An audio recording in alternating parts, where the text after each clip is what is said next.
Toxic Positivity by The Used.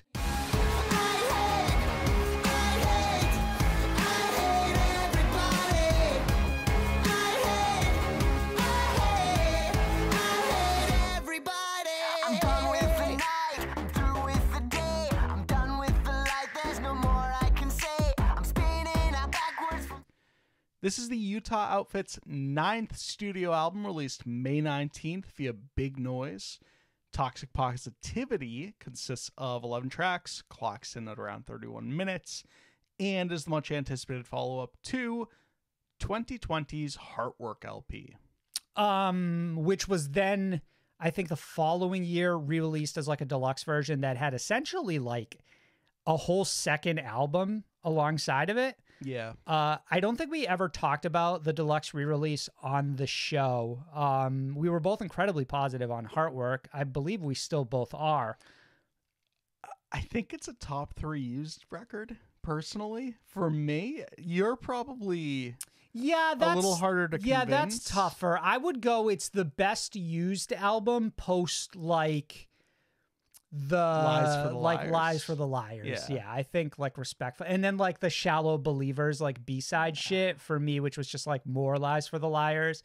But yeah, I'm with you there. And I will say that I actually really like the deluxe version too, for being coined as like a bunch of extra B-side songs. They were actually all pretty good, which was surprising because like if you look at like the 3 albums before Heartwork, like it was a tough run for The Used in particular. Well, The Canyon especially is an album that stands out to me as being massively disappointing. It was a long one. It was kind of a bit of a tough one to get through. A slog, I think they might say. Yeah, and it was like, I get that it was like a whole experimental thing. Like they recorded the whole thing live, like in studio, and like they did, I don't know if they did like one takes for all the songs or something and just like ran with it. Conceptually, I like the idea. I just don't think that like the finished product really ended up being as good as I would have hoped for. I haven't revisited it much at all. I know I'll say that probably since the year it released, I haven't revisited it once. I do like like you said, I kind of like the concept behind it all, which is why I don't look at that album. The Canyon you're talking about? Yeah. Like, I don't not look at it without like some bit of fondness, but I don't really remember the songs being particularly great on that record. And I think that part of why The Used had their renaissance of sorts with Heartwork was that we finally returned a longtime producer, John Feldman, who is like the perfect complement to this band's style. Honestly, partially responsible for their entire like sound. For what it's worth, when most people think of The Used and the songs that they're familiar with, they're the ones that Feldman produced. Yeah, as I've always viewed it personally, is that John Feldman is like an honorary member of this band. Really. Yeah, absolutely. Yeah. That's where I'm with you too. All right. So all that being said, blah, blah, blah, blah, blah. You and I are coming off of what we think is a really good album from The Used and Heartwork. Now I went back and I listened to it recently to confirm, and it is. I confirmed it. It's a fucking great record. There's a ton of like just inspiration behind it. It's very creative. A lot of the songwriting decisions are, I think, downright excellent. It's very much Used at their best in a long, long time. It was a return to form. Which is why it hurts to say that this is probably the worst album I've heard all year. Oh, man. This is so unbelievably disappointing that I was like in a daze listening to it. It was like experience a concussion. Like I couldn't even like I felt like my brain was malfunctioning. Like this couldn't possibly be happening. Like I must be like, you thought you were having an off day. Imagining this, like just everything about like this. It's not possible that we could go from Heartwork to whatever this is. And it's really hard to map out why exactly. There's a couple of reasons. I have my biggest theory, and I think it ties into why I view this the same way as I view my other most disappointing album of the year. I think the weird outlier here is that nothing changed. Same lineup. Yeah. Same producer. We ran it back for the billionth time with John Feldman. So where and why did it go wrong? All right, here's my theory. I think it's the same thing that plagued that Pierce the Veil album, is we didn't go in and write songs with an openness to what we could do. They feel incredibly restricted to a structure. And because of that, any moment that feels like would shine if given the space to is always cut off at the legs in service of the structure of the song that we're married to. That decision making in and of itself, to me, would indicate that it's like very reactionary. And the reason would be that maybe Heartwork wasn't well received.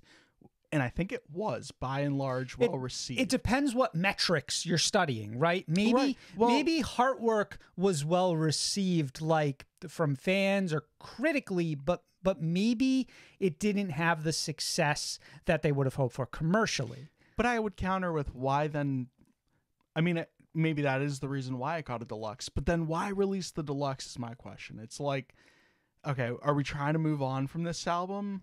Why doesn't Toxic Positivity come out sooner? Why do we get a deluxe? I don't think you release a deluxe version of an album because you have an immense confidence in it, or like to overperform.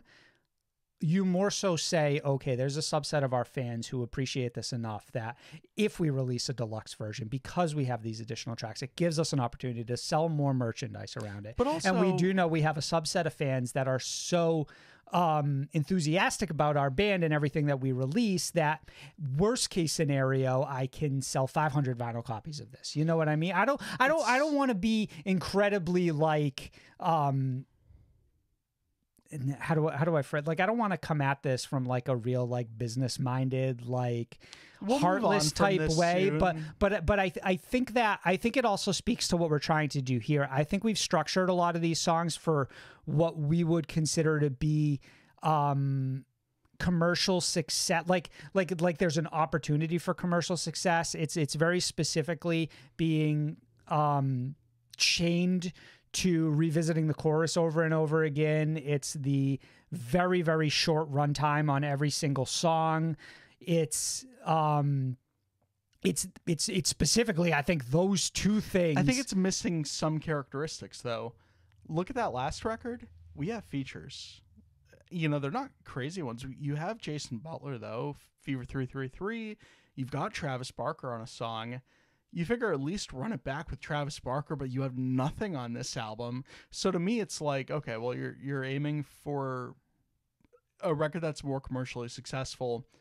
Where is your Youngblood feature? Why aren't you cashing in on a Black Bear feature? Something. What makes like it that. worse is there are instances on this album that almost seem like they were written as for someone like a feature to pick up, and then there's just not one there to do it, because there's moments where the vocal delivery, which generally is good from Burt McCracken. I don't really have a lot of issues with it, but some of the lines on here feel a little forced, almost as if they would have been delivered much better by someone else that just isn't here to deliver them.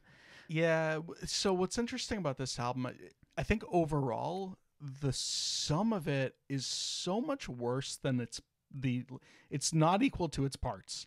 I think its parts on paper, or I guess whatever, like, I think they just sound good. Like, I don't really have a problem with like the riffs on this or individual Bert's aspects delivery. Sound good. There's two things that stand out. The lyrics have taken an enormous nosedive from even just Heartwork. But I think part of that, and maybe that's the third thing I was thinking about that I couldn't quite put my finger on, is that you forget the fucking a quote unquote kindness Holocaust slam poetry line on Heartwork, because this feels like it's written for radio. This feels like it's written for sing-alongs. No, it doesn't. This feels like it's written for middle schoolers, if I'm being entirely honest. It doesn't feel like it was written. And it's a disservice to them. It doesn't feel like it was written. If you go to the Wikipedia on this album, it mentions something along the lines of this album being written in 2 separate sessions. Once in 2021, where they wrote like 11 songs over the course of 11 days.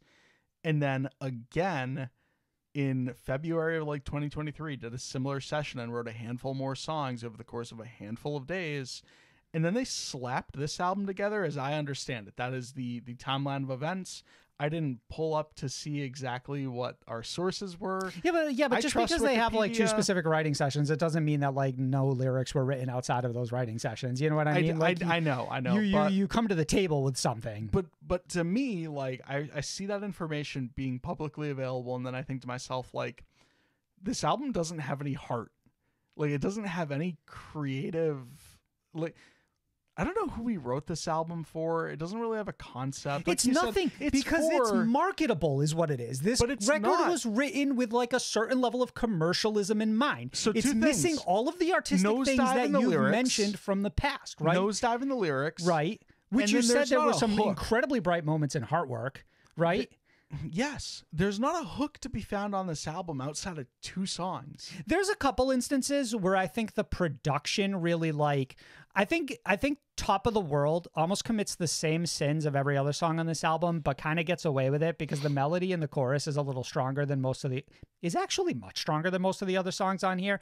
And Dancing with a Brick Wall and Giving Up are like right below that. So those are like the 3 tracks that are almost hurting the entirety of this album, because for what it's worth, I think every other track on here is incredibly poor, so that the idea that this album actually has 3 decent songs only highlights how bad the other ones are. In a sense, that's like, I almost just wish the whole album was like a throwaway, because now I've got an album that is almost unlistenable for the first 7 tracks until I get to track 8 and 9 that I start to find like some value here. But I'm not going to come to this album and sit through any of that to get there. Okay, I've got so many fucking thoughts about this. It's hard for me to like concentrate and then like focus on something. I want to talk about something just before it gets lost in the weeds here. Help lead my conversation here. We talk about this album being for commercial success, right? Like, we needed one of these songs to hit. The way that this album was marketed must be like there are going to be studies on it in classes in music writing someday. One of the most disastrous releases I've ever seen. The first 2 singles off of this album were B-sides that did not make the cut, obviously B-sides. And then you get 2 singles leading up to it, Numb and then the closing track on this record. This is what I mean by who is this album for? Like, we didn't do like 8 singles leading up to this. 2 of them were fucking B-sides. It's like we tried to just drop this album and forget about it immediately because we knew there was nothing on it. Right, and we put it out the same day that Sleep Token released, so it's like, by virtue of comparison, like even at a base level, like the other artists within the alternative scene who dropped an album today, that is maybe one of the most like artistically grandest visions with the deepest amount of passion imaginable, and then to have this to put up right against it and it be like the polar opposite, it's just like this trembles in the shadow of I think it's one of the biggest releases of the. It's crazy to get one of the best releases of the year and one of the fucking worst albums of the year in the same day. If I'm the Used, I am worshiping Sleep Token every day for the rest of my life for not letting people know that this album came out. This is the You're saying this was chosen specifically because they wanted it to be buried as a hilarious. This casts such a large shadow over this album, fortunately for them. I feel the same way about this album as I did the Pierce the Veil album. That I think that even when the Pierce the Veil album has aspects, an individual... The jaws of life, put some respect on it. It has individual moments that I really enjoy. I feel like because they're all always in the service of a specific song structure, that they're never really allowed to like breathe or grow and go in any direction that isn't... It feels like every single one of these songs, similarly to that Pierce the Veil album, is on house arrest, and they can't go more than fucking 20 feet from the chorus, or they're gonna get fucking like thrown away. Like it's insane. Like it's you'll know every single one of these songs from start to finish after 25 seconds because you've heard the entirety of it. Like there's no room, there's no surprise, and even when they try to like twist a knob a little bit to the right here or like drop in like fucking 3 different stems of like Burt McCracken laughing, it actually just like it makes aspects of the Used that I really like almost turn me against them because they're on this album. Somehow like suddenly things I really enjoyed injury. before, I'm actually hating because they're tied to these specific songs. It's such a throwaway record. I honestly don't know what to do with it. This is an impossible record for me to recommend to anyone. I couldn't imagine telling someone to go sit through this just to hear a couple of decent songs. This one will be forgotten about in a week. I'll never return to it. I can't fathom why we would settle on this record, though. You know what I mean? Like I don't see the vision. I don't see the passion. I don't see any of the excitement or interesting ideas or concepts from the last album. I'm completely like baffled by the release of this record. It's just it's somebody's idea of what a potentially commercially successful album from The Used could be in 2023, but I don't know who that's for because there are so many other places to go get this exact style of music that the Used version of it doesn't really bring anything to the table. You know what this album really is? This is the album from Black Bear that we just got, but without any of the charm or style or just like, I don't want to say talent because I do think these musicians are talented, but it just doesn't have any of that swagger. Like the Used just like, they almost don't know how to sell this album. Like, there were lines in here delivered by Burt McCracken that feel so fucking forced that it's almost like, why wouldn't you just go back and rewrite this line?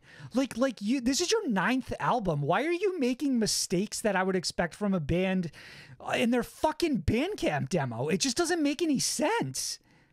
I don't know. I think it's a combination of things. I think that this band just suddenly forgot how to play music with each other.